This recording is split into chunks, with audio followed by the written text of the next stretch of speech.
Yep. First of all, sorry about the loss. Commiseration. Uh, it hasn't been going your way for this regular season at least.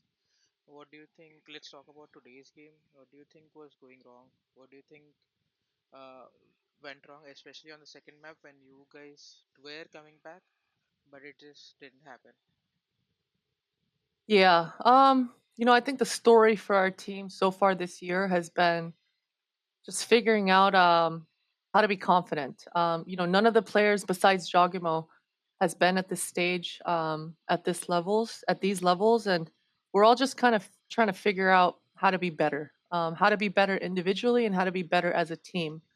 And it just we weren't able to stick to the game plan in a lot of different scenarios. Even starting from week one, Yeah. we had a lot of uh, rounds that looked like it was going to be a good start, and things just crumbled. These are things that we put a lot of focus on in practice, and things were looking good, and they are looking good. It's Yeah. just the pressures of the stage. It gets to you. It definitely gets to you. So yeah, unable to convert the rounds that we should have been able to convert. And then when that happens, it's just like a snowball. Yeah. You start to lose, a little bit of confidence. You start to not peak. You start to play to not lose. You start to play to not make mistakes, and then you crumble. And that's where experience definitely needs to come through. Yeah. And that's where a player like Jaw is definitely a pillar for us in that department.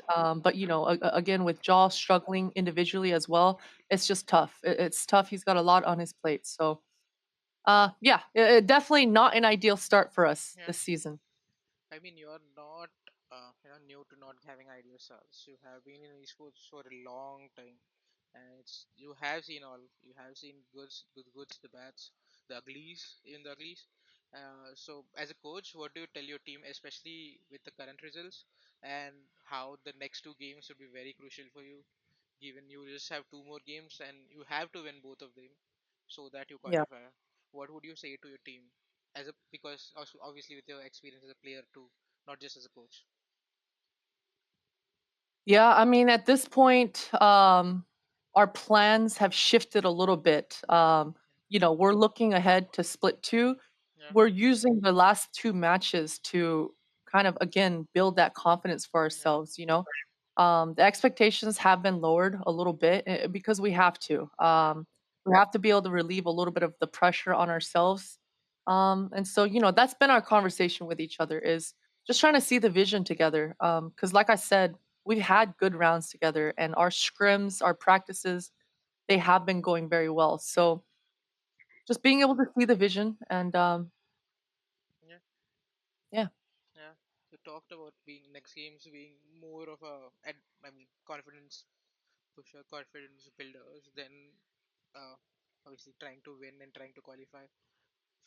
So, what do you think about your opponents, which would be Sentinels? Obviously, they are looking really good, and they have been one of the top teams of the season, despite the loss. What do you think about them, especially after the Oh. tweet about about not losing the cup? And are you confident now? No, I mean, I knew that tweet was gonna be um, controversial when I sent it. I Yeah. think it's fun. I think Yeah. it's Yeah. fun, and I'm not too worried about whether we win or lose, regardless of whether I tweet it or not. Yeah. For sure, Sentinels is. I mean, they've been incredible. They've been incredible this whole year. They've had an insane start. And I've always had a lot of respect for Kaplan and John QT, Yeah. and that's kind of what that tweet was. Yeah. Since all the way back in 2022, we've Yeah. been facing off against each other, and even back then we had those qualifier matches, and you know uh, just must win scenarios definitely back then as well. So familiar territory. A lot of respect for Sentinels, but we again, we've had a lot of good practice, and we've been Yeah. building our confidence. And so on the stage, we haven't executed it Yeah. yet, but during practices, we feel pretty good leading up to this match. I mean, the game's pretty soon. It would be day after tomorrow. what would you guys discuss yes tomorrow? Would there be more practices, or you would just discuss? It'll mostly center around the mental thing, mental aspect of the game. We're definitely gonna have practice tomorrow. We'll have a drill session and a VOD review session and some scrims. So we won't be able to have a day off. Yeah, And we're getting right back to work tomorrow. So yeah, that's how we're prepared. yeah. I mean, as a coach, usually, how do you approach Super Week? I mean, coming into this week, it was always two games, and two games were pretty. Both of them were pretty important. Did the change the switch in approach which you mentioned about split 2, did that happen after the last week's game, or did that happen today? I mean, how did you approach this week? This week's approach was a little tricky for sure. Yeah, I think Um, yeah, yeah. Sorry, go on. Hello. I think I've hello. lost you. Hello, hello, hello. Hello. Hello, can you hear me? Yeah, but I Hello. can't see your video. Hello. Oh, Yeah, but I can hear you. You can go on, you can speak.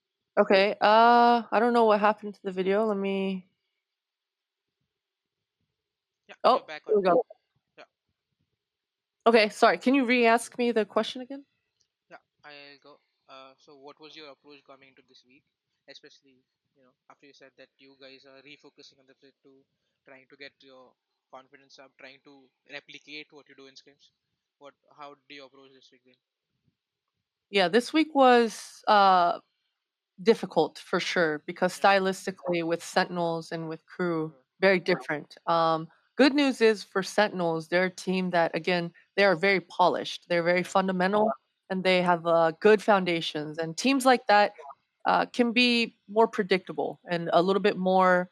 You can assume that they will play to the most optimal scenarios most of the time. So yeah, whereas with a team like Crew, one of the best aspects of them is the unpredictable factor and Kesnet being as good as he is mechanically, they're a lot more grouped, a lot yeah, more uh, not execute heavy per se, but a lot yeah, more willing to just ride or die fight, especially if Kesnet is feeling it. So very different stylistically.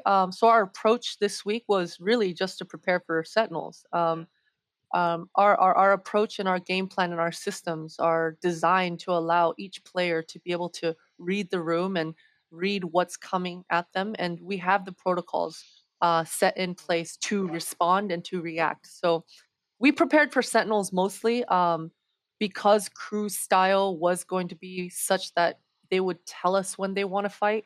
yeah, So it was tough preparing for Super Week, but I think preparation wise, we felt good.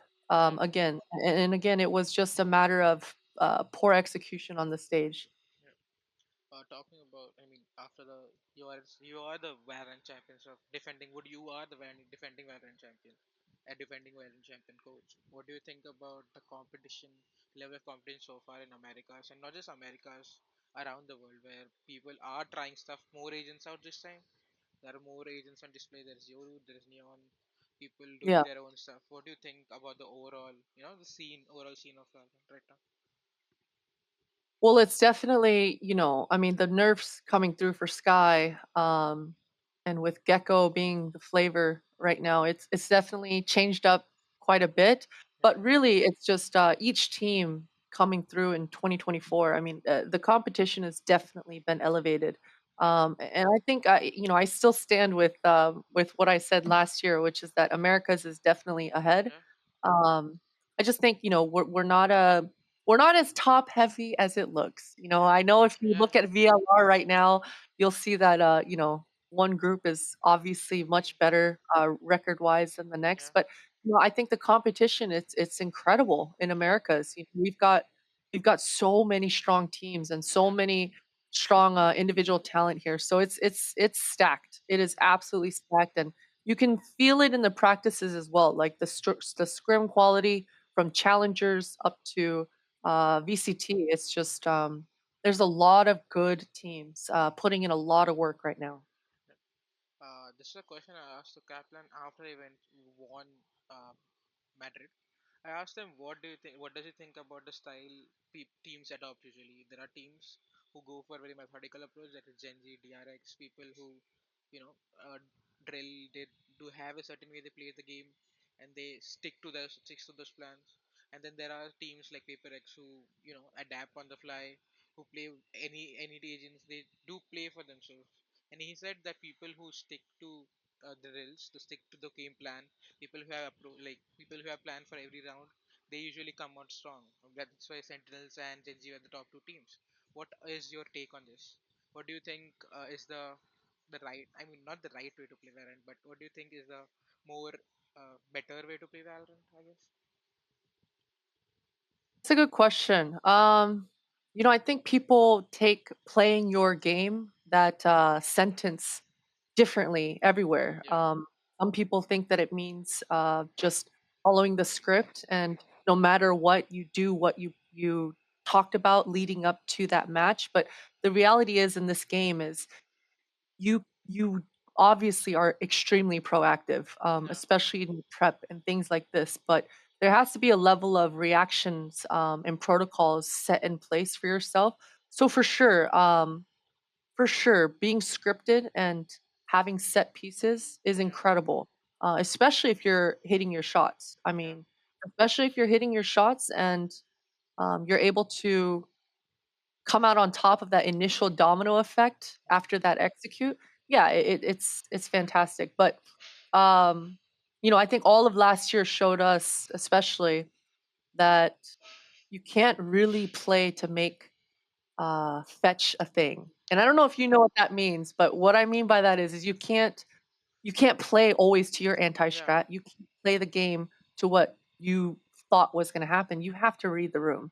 Yeah. You have to read the room, and in this game, Valorant, the beauty of it is that each unique ability and each unique agent gives you that sort of information that you're looking for. So think it's definitely a mixture of both. I love the prep. I'm known for anti-stratting. Yeah. I'm known for the prep. I love it. That's all I do. Yeah. But the player has to be able to read the room and react appropriately. Yeah. Yep. Thank you. Amazing answer, by the way. I'm sorry to do this to you, but you have been a Counter-Strike professional, so Counter-Strike or Valorant? um, that's a good question. I love Valorant. Yeah. Counter Strike is my true love. It's what gave me all the feel good feelings that I got, Yeah. that made me obsessed with gaming Yeah. for sure. But Valorant is it's such an interestingly challenging game. Yeah. It's so easy, but it's so challenging. So I'm having so much fun with Valorant. I think it's definitely the future. Yep. Thank you so much. Good luck for your next game, and I hope you have a great night. Thank you, thank you. Yes.